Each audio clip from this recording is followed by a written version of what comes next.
We're going to go back out live to Alexa. It looks like she has an interview standing by. Alexa?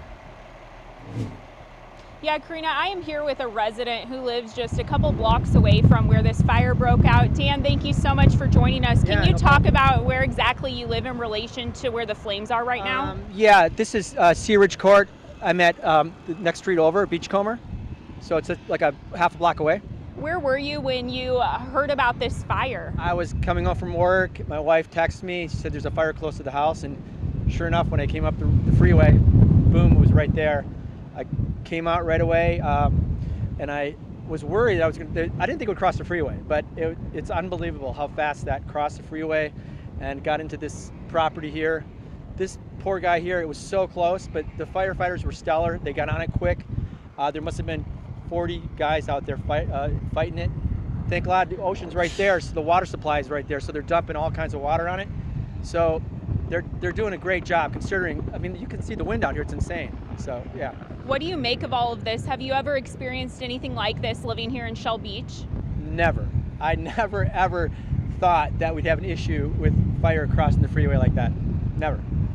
And I caught you out here on your bike, and we do see a lot of other residents using hoses. Can you talk about just how it's a joint effort out here to try to get these flames out? Well, it really is, because, you know, there's only so many firefighters, and this, like I said, this neighbor up here, he got on it right away with his hose. My neighbor right down here has got his hose out, and they're worried because of these fields right next to the freeway. And you know, there's a lot of fuel in these fields. You know, they haven't been cut. Maybe they should have been cut while they haven't been. So it's just more fuel. So anyways, but like people are doing the best they can, and right now the structures look good. I think people are staying safe, and nobody's really had to evacuate yet, which is good too. And I'm glad they cleared the freeway off. That took a long time. I was worried about that. The fire was literally on the road and cars were still on the freeway. So luckily they closed that down.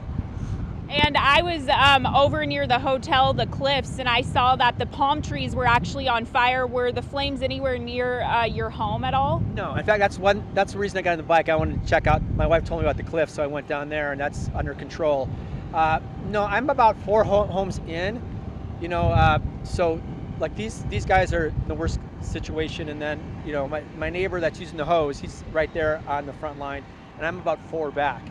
So, but still, I mean, this wind, I mean, it can grab so quickly, you just don't know.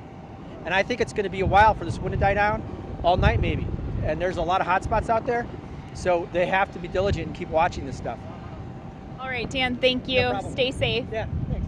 Karina, and again, we are here along Shell Beach Road and Sea Ridge Court, where these flames got extremely close to this home right here. As this resident just mentioned, we do have residents out here with hoses trying to contain this fire, as flames do keep popping up on both sides of Highway 101.